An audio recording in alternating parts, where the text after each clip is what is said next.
Salut, je m'appelle Alexandre. Tout le monde m'appelle, beaucoup de gens m'appellent Marty. J'ai 27 ans. Je suis passionné par la musique et le monde de la fête en général.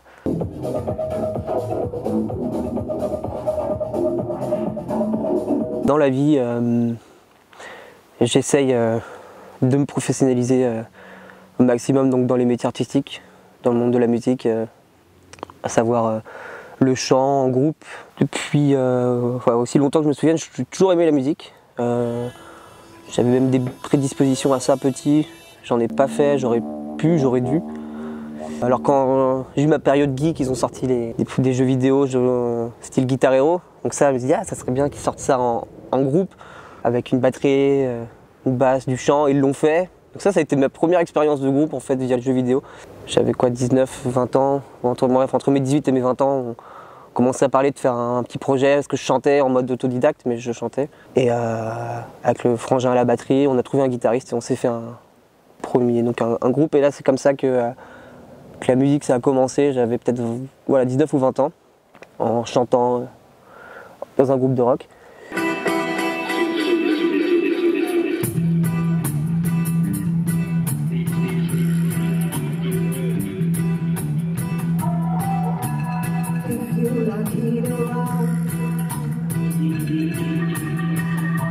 Le seul moment où je prends pas mon téléphone, c'est vraiment quand je suis en mode concert. C'est-à-dire que même pendant les répètes, je me force à mettre mon téléphone hors de portée. Voilà. C'est que le public, il est un peu éparpillé, il va pas être forcément focus. Je n'ai pas besoin de lui parler en mode ça va Serge. Juste nous on est cinétique et on vous emmène. Je m'assois là. Yo yo yo, yo yo yo, yo yo yo. Le premier morceau, j'adore le chanter, mais il est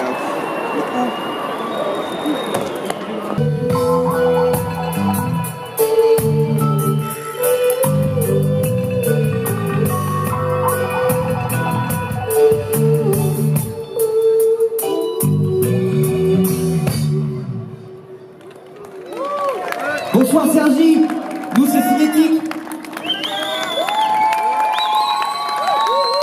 Même quand je me suis retrouvé du coup pour la première fois dans des festivals ou dans des soirées électro qui ressemblent vraiment à des ambiances de festival, je kiffe en étant de l'autre côté, mais le kiff il est aussi intense, il y a du mouvement, il y a des rencontres, il y a une espèce de côté tribal, énergique, où en tout cas on se relâche dans la musique là, en train de danser, en train de kiffer, en train de faire la fête, et du coup de le vivre ou de le créer pour que les gens le vivent, c'est le moment où je me sens mieux, et à partir de là où je pense que c'est des passions. J'ai toujours aimé faire la fête depuis la première soirée que j'ai fait chez moi en 3e, sans alcool. Le monde de la fête, on peut appeler ça le monde de la nuit, ou je sais pas, certains appelleront ça l'underground, ça dépend où est-ce qu'on va. J'ai découvert ça il y a 2 ans, je suis tombé dedans, et pour festoyer ou pour organiser, ça c'est vraiment devenu un truc qui m'a passionné au point où ça m'a fait essayer le mix en moins d'1 an d'expérience. Je commence déjà un peu à m'immiscer un peu dans le milieu, donc voilà, c'est la nouvelle porte qui est aussi liée à la musique, mais aussi voilà, en tant qu'organisateur bénévole, il y a des portes qui s'ouvrent, donc voilà.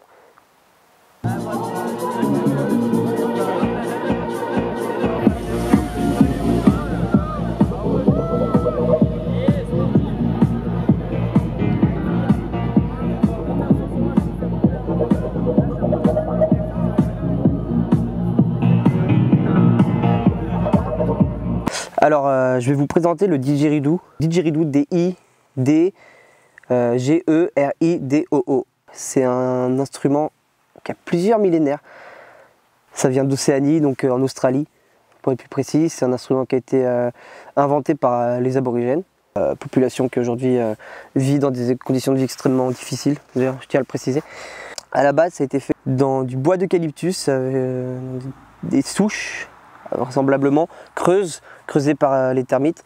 Et donc d'après une légende que je pourrais pas vous dire exactement, genre un chaman aurait soufflé dedans et ça aurait vraiment réveillé la terre, ça aurait créé quelque chose dans la forêt. Cet instrument, ça a une fréquence basse qui est forte et du coup quand on en joue, c'est assez envoûtant. J'ai essayé pour la première fois il y a 2 ans dans une soirée des potes qui avaient un didgeridoo en bambou qui était peut-être cassé, mais j'ai soufflé dedans et j'ai sorti un son direct qui n'est pas le son traditionnelle.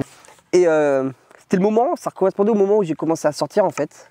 Du coup j'ai eu une petite révélation, on m'a dit mais attends mais ça colle vachement bien avec l'électro. C'est comme ça que j'ai commencé à jouer du didgeridoo, c'est en jouant par-dessus des musiques électroniques, de la psytrance à la base, puis au fur et à mesure de la seed, de la techno. Au point où aujourd'hui bah, du coup c'est un peu mon originalité dans ce que je fais en tant que DJ, c'est que par-dessus mes mix, je rajoute une touche en jouant du didgeridoo et en l'adaptant à la techno évidemment.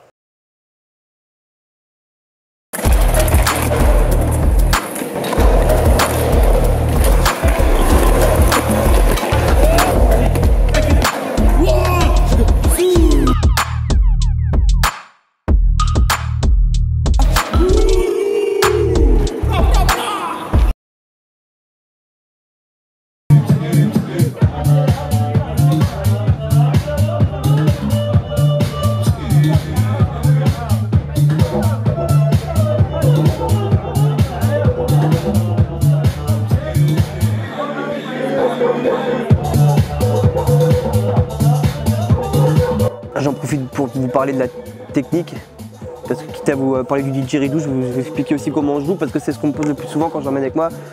Alors, d'après ce que j'ai compris, ça se rapproche un peu à la technique de la trompette pour souffler et faire un truc qui ressemble à ça. Et traditionnellement, du coup, on souffle dedans, il n'y a pas de notes, on ne chante pas en même temps, c'est juste souffler.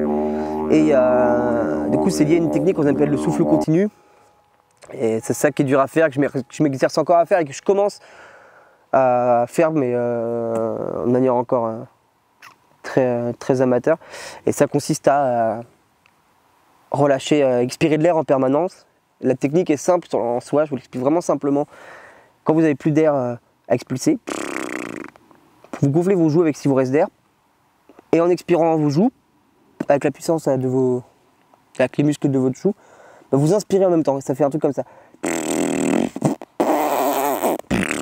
Et ça, vous êtes censé le faire de manière continue. Il paraît qu'il y a des gars qui arrivent à jouer du didgeridoo comme ça pendant des heures et que ça amène dans des états de transe. Et comme c'est de l'hyperventilation, il paraît que ça shoot d'une certaine manière et c'est déconseillé pour les femmes enceintes par exemple, il y a des trucs comme ça. Et donc moi je m'entraîne encore à faire ça, c'est la technique traditionnelle.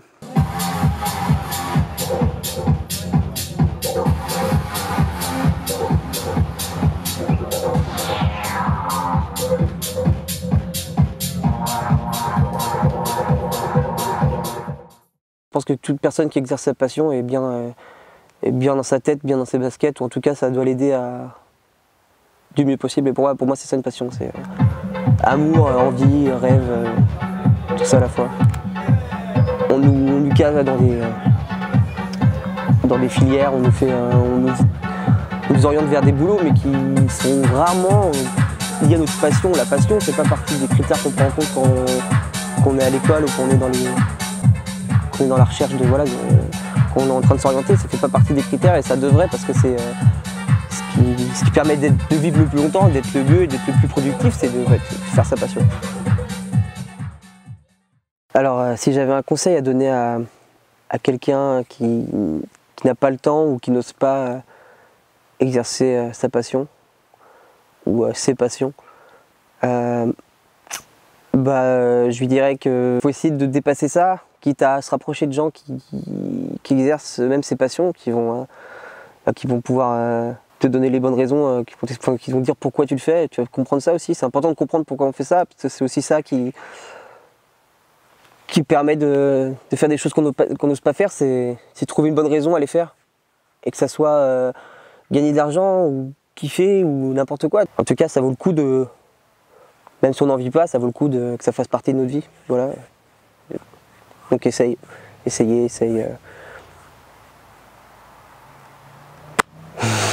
Ouais. C'était pas trop mal là.